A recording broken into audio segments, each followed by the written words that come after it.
Hello, my name is Macho Man Jefferson, and you're listening to the very first Bing Zang Zoom podcast. Thanks for listening, baby.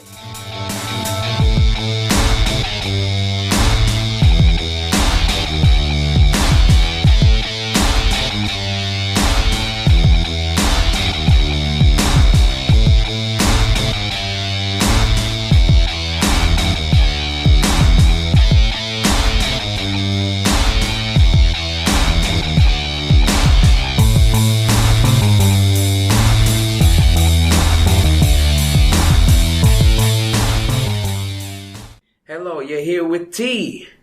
And Matthew. And we are the Bing Zang Zoom podcast. So first off, I'll go ahead and let you tell a little bit about yourself. Okay. Well, my name is Matthew. I am a professional actor during my not podcast recording times. Right. And, being a professional actor, there's such a wide variety of things that you do because there's, background to lead parts, there's day players, there's this and that. So, my week always looks different every week. There's no consistency. There's no, I play this on this show right now. It's always just whatever job I can get. Some of my interests include martial arts. I love. Same here. Yes, yeah. I'm sure we'll have some episodes about that. Click. Yep. Yeah. Physical fitness. I'm training with this guy over here. Another aspect. Yeah, and I like anime, comic books, superheroes, video games, all the normal fun stuff. And I'm sure we'll talk more about those later on. What about you? Yes, absolutely. Well, basically, you just told the people who I am and what I do, minus the acting part. So yeah, I'm a physical fitness trainer. I am a lifelong Marvel fan, but, on the DC side of things, I do like Batman, so that will probably be a topic later on down the line, Batman versus Superman and the ins and outs with that. Love MMA. I do jiu-jitsu myself. And, that's pretty much me. I'm a father of two. I'm colored. Things like that. All right? We'll get into it. So, one of the topics of the day I wanted to talk about is this. How do you say the guy's name? Jerry? Is it Jerry or Gerald? Ricky Gervais. Ricky. Okay, so none of those were correct. No, not even close. Not even close. But you tried, and that's what's important. There you go. Exactly. That's it. Yeah, Ricky Gervais. He, and right now we have, war on the line. We have, people politically are so variety. There's such variety in people's opinions right now that Ricky Gervais is just such a breath of fresh air. Right. And all of this. Now, I'm not as caught up to speed as on what he was saying. So what was it that he said that got him in hot water or got him applauded or what have you?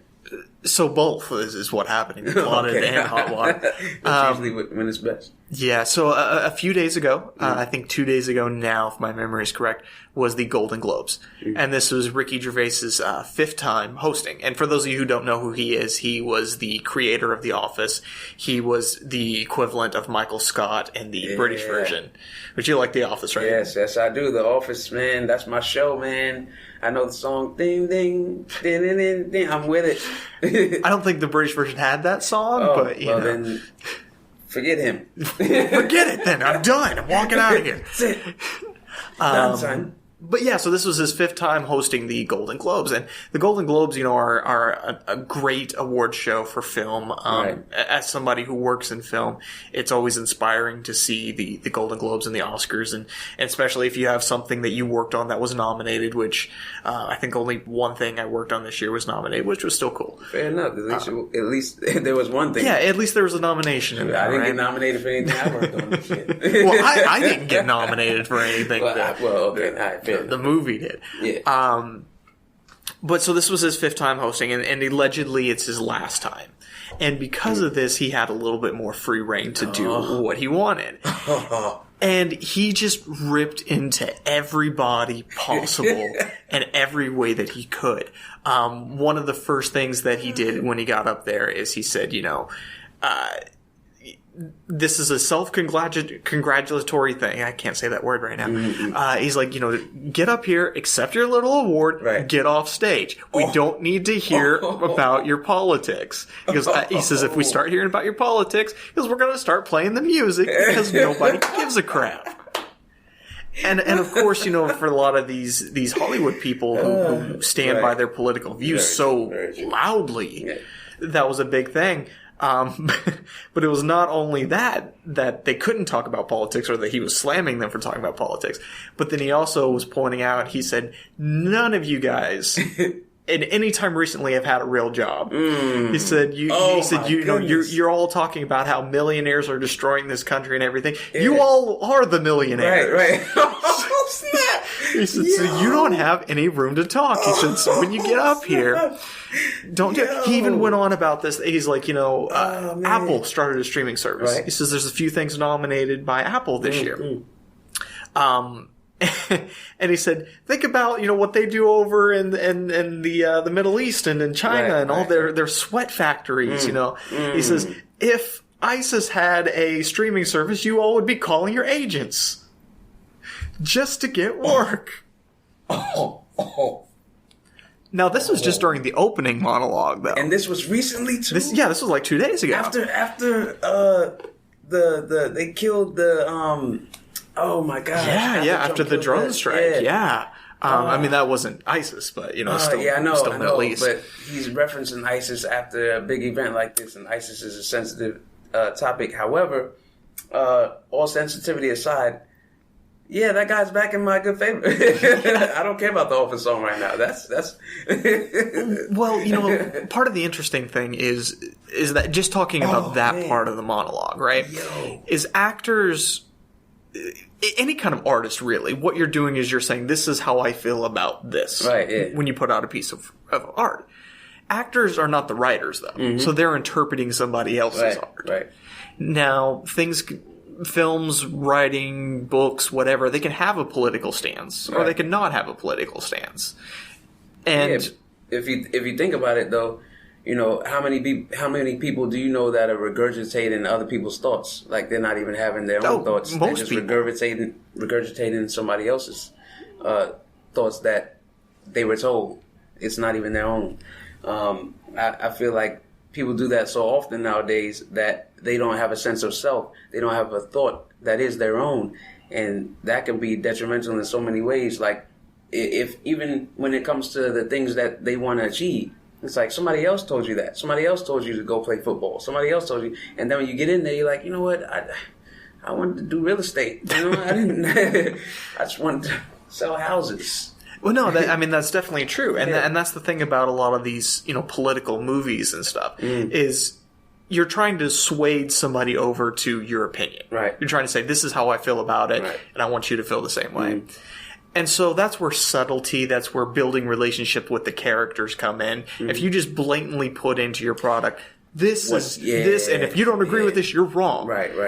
All that's going to do is just make the people who already agree with you go, yes, and make the people who don't, it's further division. So in that, I do understand. I also agree with being able to have the ability to do that and have artistic expression. However, I fully understand what you mean. Like, if you're taking something, especially something that's historical, you take a historical event and then you try to sway it to make it seem like this, when history says the opposite, or regardless. If it is an opinionated piece, you're taking the history out of it. And a lot of times it is because people want to see happy endings in movies. People want to go to movies and they want to see, or you want to feel good. It's not the truth.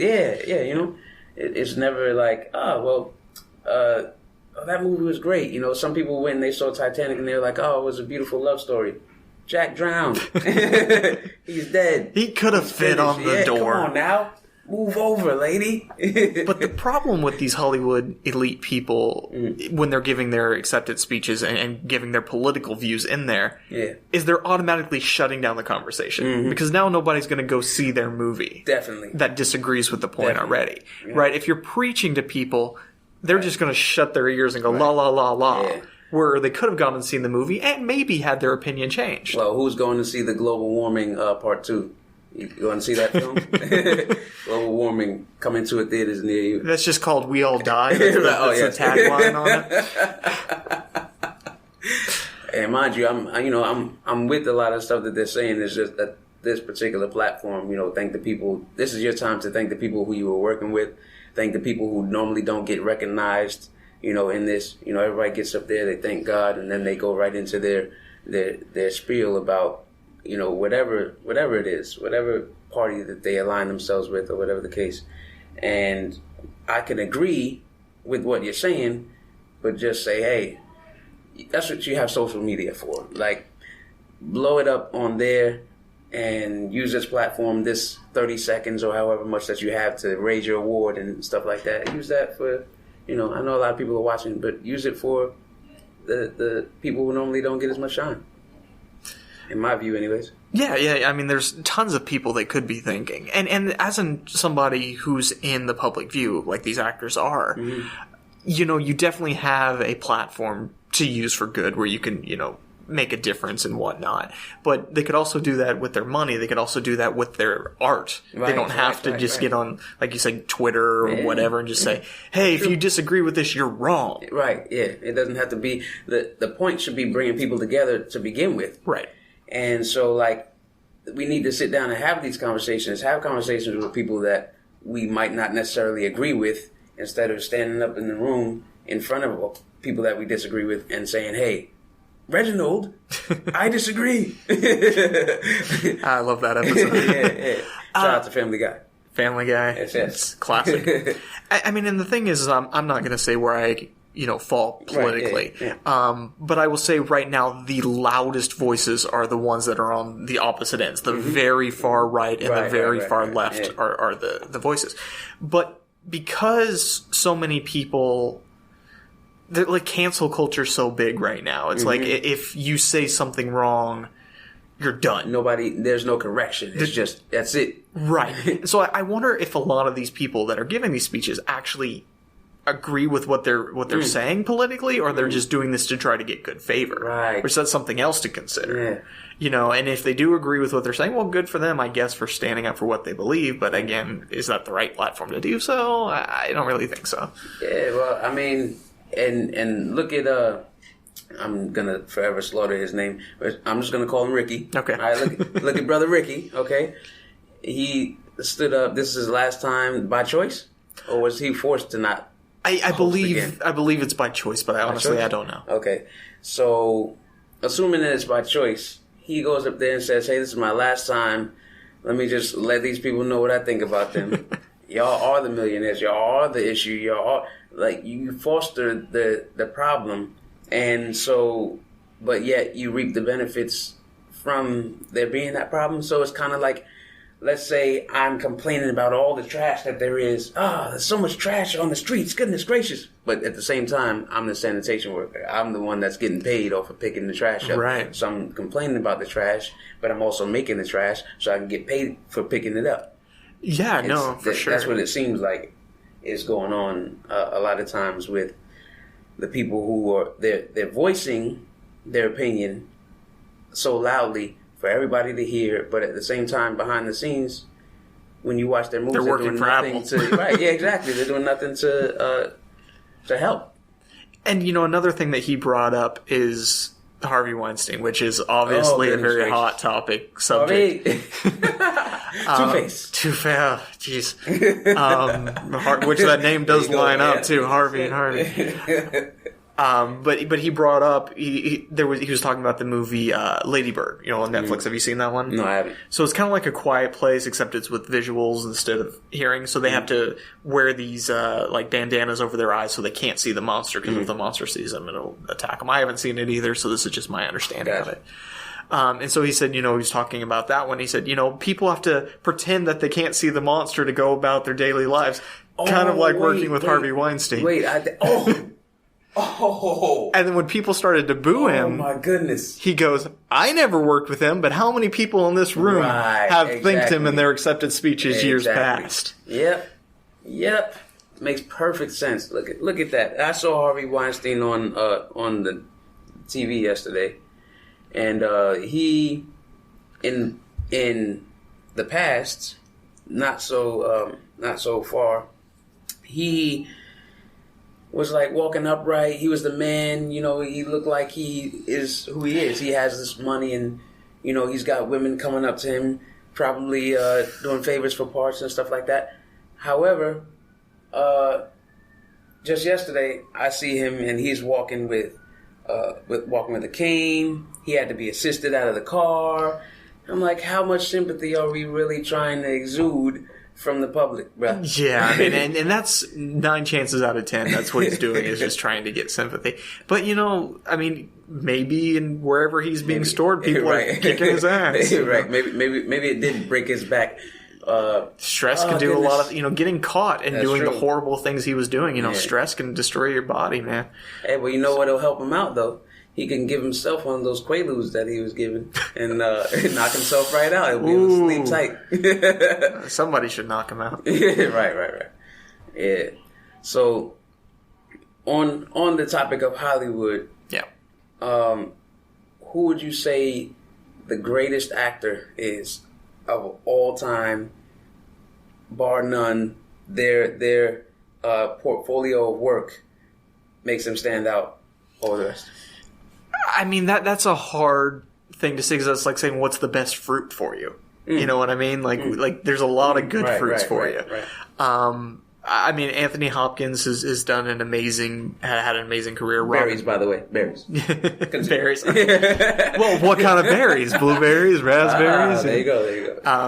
But yeah, I mean, you know, there's so many. Like I said, Anthony Hopkins is the first one that came to mind. Robin Williams, you know, Leonardo DiCaprio, Leo Dio, Brad Pitt, you know, is starting to get a little up there in his career, but he's had an amazing career. I mean, there are so many people, and it depends, you know, do you like comedy? Do you like drama?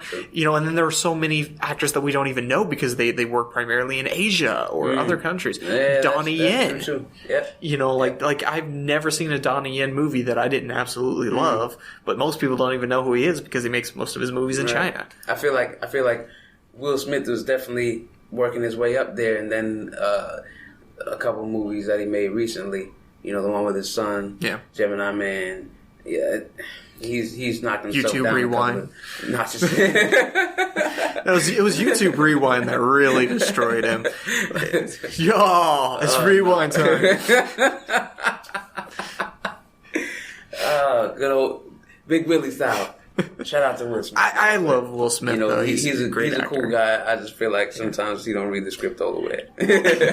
and one of the things I really like about Will Smith, like I said, I do a variety in my acting. Sometimes I get bigger parts, sometimes I get smaller parts. But I do a lot of background work. And a lot of actors, once they start getting speaking roles, will not do background because they're afraid that they'll get stuck as well, we know that guy's a background actor, right? I never had that because I'm like, I would rather work than not. Yeah. So I'll do background work if that's what it takes. And I've worked on so many things as background where you're just treated terribly. You're the bottom of the row. You know, they'll come out and yell at you about whatever. I have hours of stories about stuff like that. But I didn't work on anything with Will Smith, but I know a lot of people who did. And they said Will Smith will always come up to, maybe not everybody individually, but come up to the break room and stuff and walk in and be like, you know, thank you all for being here. We couldn't make the movie without you. You're part of this vision. You're just as much of this as I am, which is obviously not true. They're not as much of it as he is. But it's nice to be appreciated. Will Smith. Yeah, you know? yeah. Only one person is Will Smith, right? But it's nice to be appreciated, even if it's, you know, just a few words that can make all the difference, right? Very true. And then he probably remembers his come up as well. Yeah. You know, I don't know too much about, you know, him getting into acting and stuff like that, but I just know that he made leaps and bounds after The Fresh Prince. It was, you know, I heard recently that he was who they picked to play Neo in The Matrix, and he turned it down to play the guy in the character in Wild Wild West. Yeah, and Sean Connery was actually originally supposed to be the mentor, Morpheus, I think his name is. What? Yeah, but he also turned it down. I guess maybe he didn't want his voice to be on. Maybe red pill or blue pill? The red pill. No, he said he turned it down because he didn't understand it. He goes, I didn't understand it. Then they offered him Gandalf in Lord of the Rings, and he turned it down because he said, I don't understand it. Come on, man. So after both of those blew up, he's like, the next movie that I don't understand, I'm taking. And it got League of Extraordinary Gentlemen. All right. So clearly that didn't pay off in his favor. But I could definitely see, like that was right for him. But I could see him playing some of the other people. Going back to the Matrix for a second, like, first of all, I remember watching a news story. I forget the lady's name. It was on UPN, and she did she used to judge the movies and stuff, right? Mm-hmm. And so she gave the Matrix like a very low score out of 10, I believe it was, and told people not to go see it. It's just a stupid sci-fi movie. Right. And I was like, yo, she has no clue what she's talking about. She's out of touch. And like, that movie changed her life, almost to a fault, in terms of how movies were produced, because after the Matrix, everybody started using the Matrix 360 cameras and stuff like that. The CG and innovative CG. Yeah. And so, like, the downside to me for that was when they showed how it was done, that kind of took away from the illusion. When they showed the making of the Matrix, I believe it was called, that was kind of like, come on, man, don't show us the regular people who are never going to pick up a camera how it's done. Save that for the people who are in film school and stuff, Sure. That was my opinion anyways. Well, I mean, when it comes to the Matrix, so many people, like you said, it's just a sci-fi movie. It's just whatever. I used to go to church when I was younger, and I remember the preacher wasn't somebody I particularly looked up to. Right.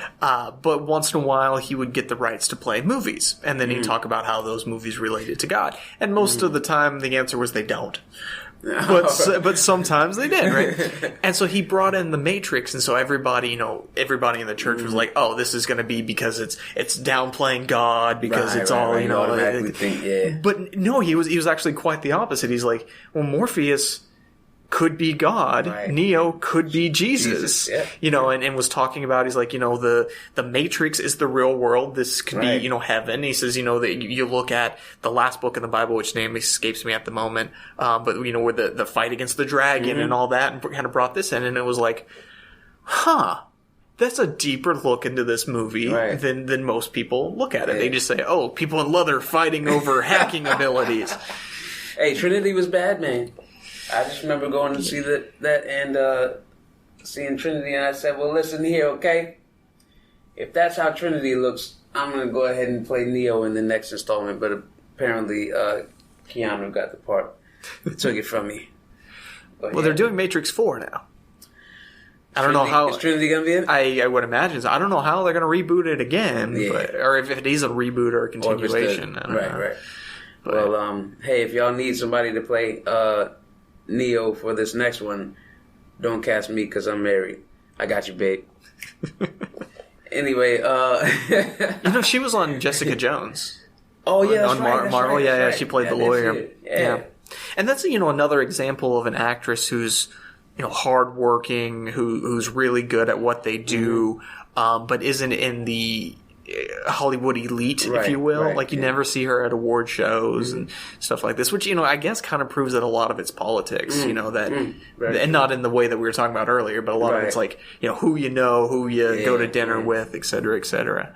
See, going back to the Matrix for a second, it feels like that, like, all the metaphors that were used in that movie could be used for a whole bunch of different things, like the Bible, for example, and just in terms of being in the Matrix, if somebody is going through something and they tell you, hey, I'm going through this is my reality and whatnot, and then you're like, well, I live in the Matrix, so I'm good. You kind of don't allow yourself to understand another person's point of view simply because your point of view is based upon what you know, which is the Matrix, but you don't allow yourself to open the doors up to the possibility that some people do not live in the Matrix, and that can be detrimental overall in terms of everybody coming together as a whole. Well, in this day and age, too, there's so much information coming at us from the internet and news sources and books. And what you can find, too. Yeah, and what you can find, right? And the thing is, you can find anything out there that supports your point of view. Very true. Whether it's factual or not. You can find, like, let's say you're an anti-vaxxer. If you Google that stuff, you're going to find, enough evidence, quote unquote, to support that. Right.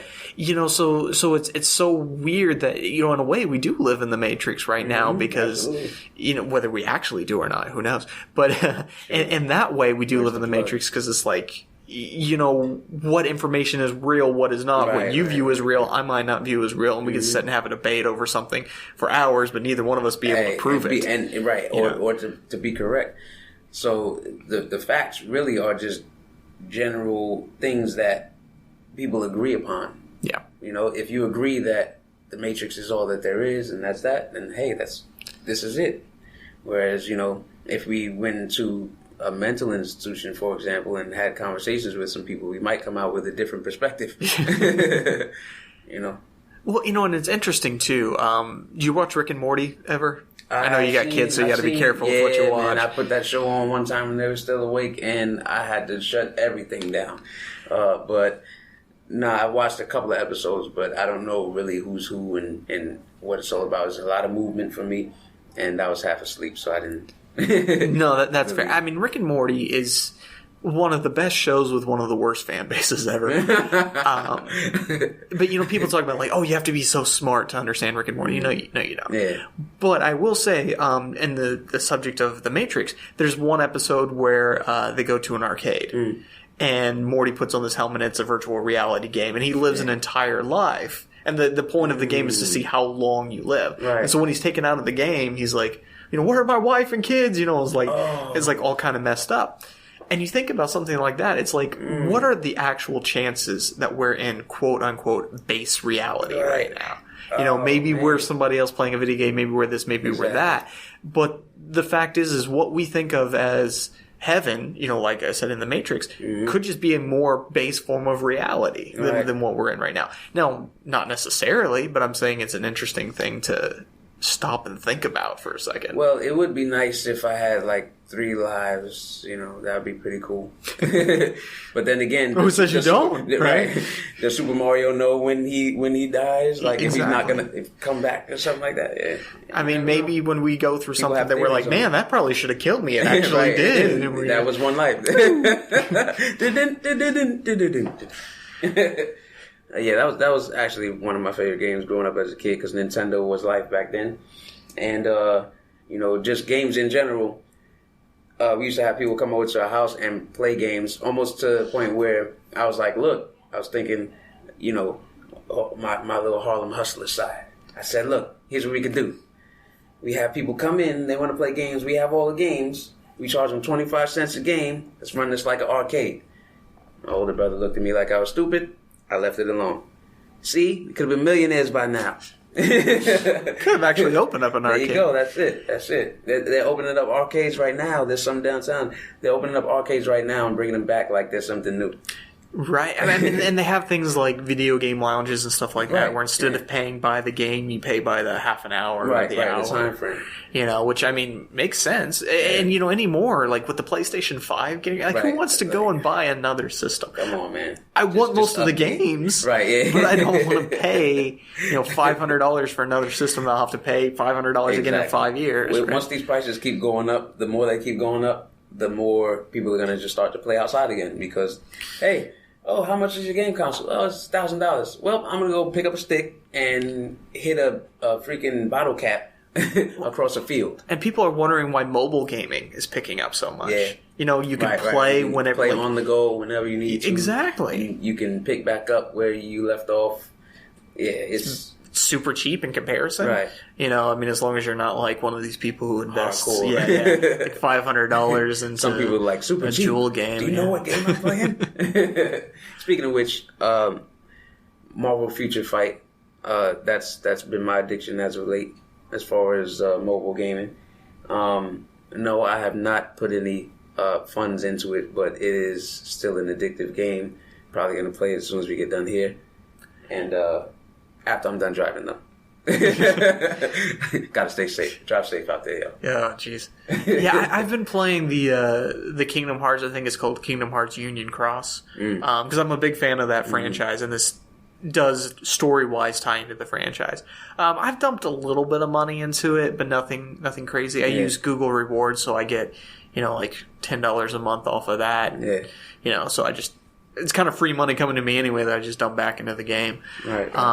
And once in a great moon, if there's like a reward that you can only get from spending $5 and like it'll really like help me to get to the next level of the game, I will. But maybe over like the 3 years I've been playing it, I've spent like $50. Oh, that's not bad. $50. What? Yeah. Look, I try to get the most out of things. So if I can spend $50. Play a game for 3 years, that's excellent. Yeah, right. I play every day because you get daily login value. So maybe it might only be for like 2 minutes, but I log in every day. So again, that amount of value is pretty damn good. Definitely. You can go and spend $50 on something that'll last you 2 minutes. Yeah, which I've done with a lot of games. Past lives. $50 in an alley somewhere. Alright, so...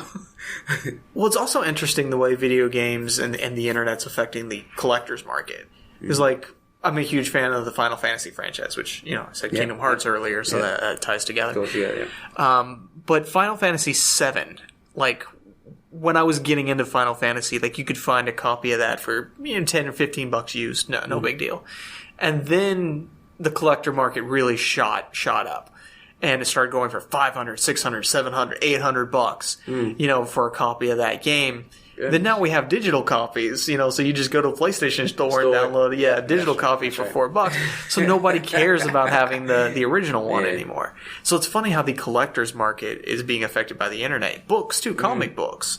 Used to, the only way you can read Action Comics issue 1 is if you had $1 million to buy a copy. Right. Now you can read it online, but the original one still has the collector's value, but it differentiates, right? Yeah. It's probably dropped a little bit because of that. Just like Funko Land, it's what GameStop was before. It was before GameStop. I think it was software, etc.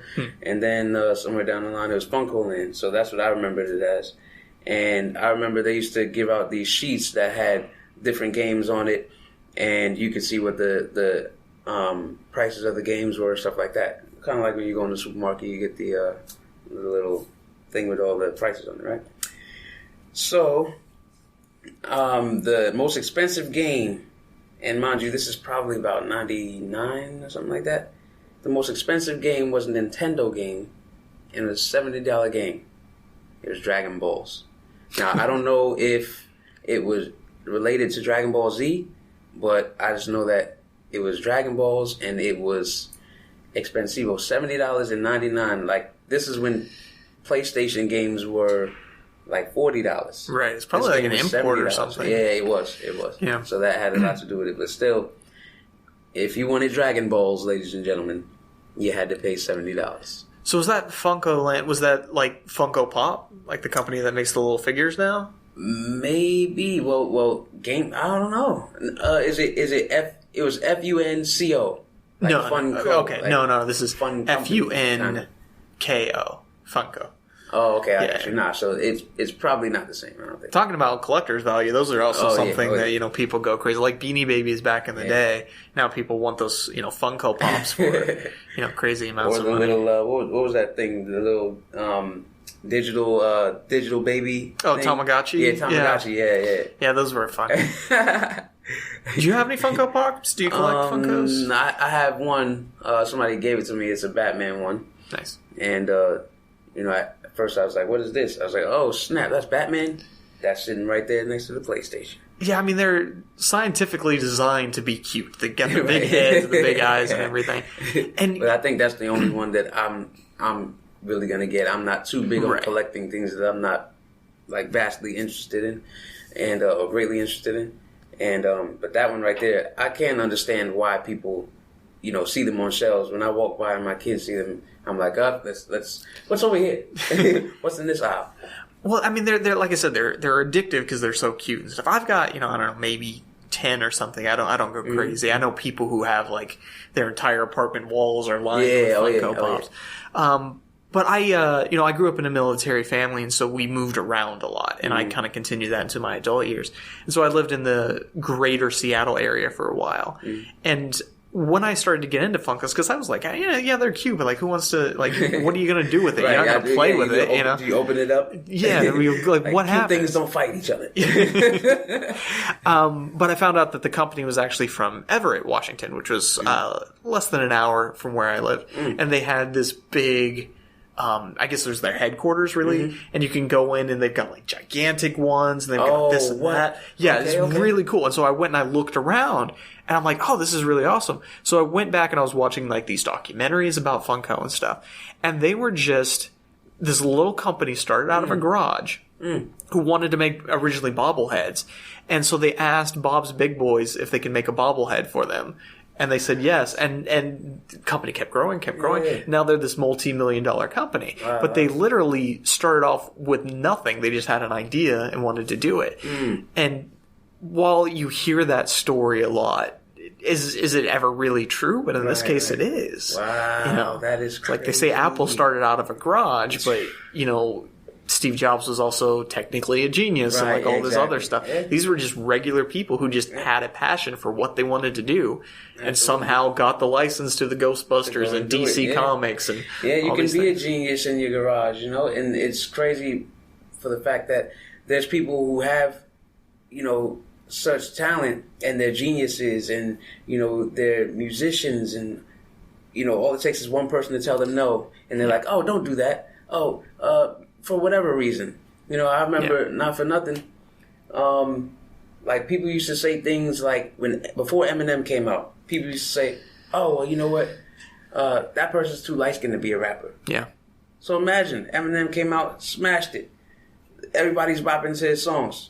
What was that again? What were you saying about being too light? That doesn't matter. Like, people have their own perception in their head until somebody changes that perception by getting out of the garage, by showing them a different light, by taking them out of the matrix for a second. Hey, let me bring you over here to 8 Mile and let me show you what the things are that I've been through and what I've done. And then that resonated with them, and then they were able to see how good this guy really is. At first, to be honest with you, when I first heard Eminem, I first heard Slim Shady first. Right. And I was listening, I was like, oh man, this dude is crazy. So I'm thinking of this guy, because I had never seen him before. I'm thinking like, okay, this is like a tall, really skinny black dude with like Snoop Dogg. Right. I saw Eminem, I was like, what? Oh snap! Let's go.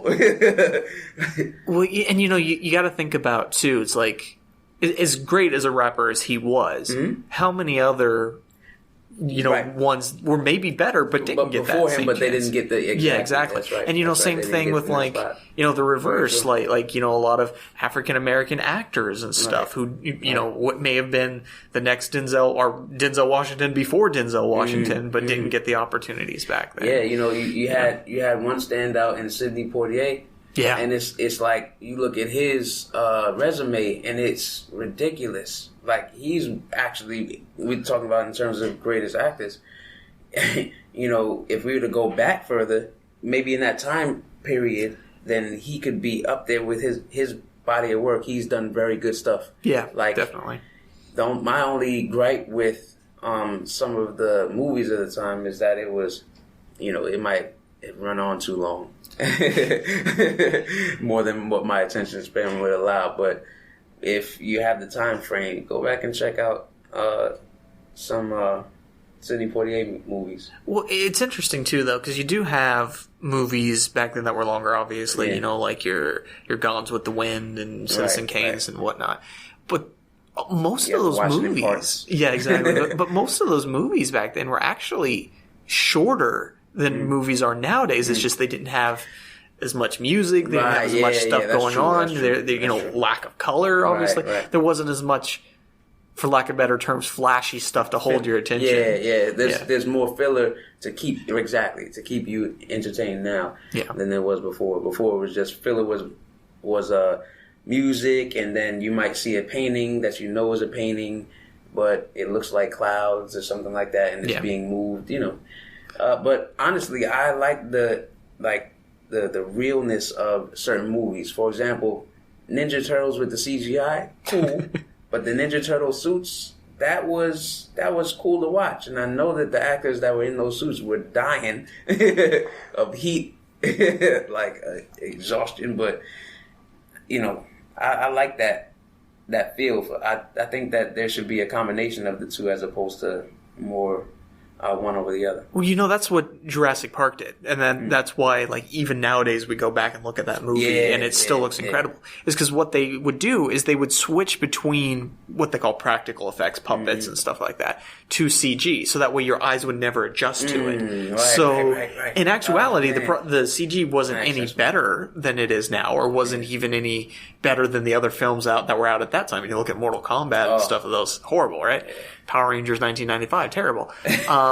But why did Jurassic Park look so much better? It wasn't any better CG, really. It was just that your eyes would never adjust to it. Right, it was seamless between the practical effects and that.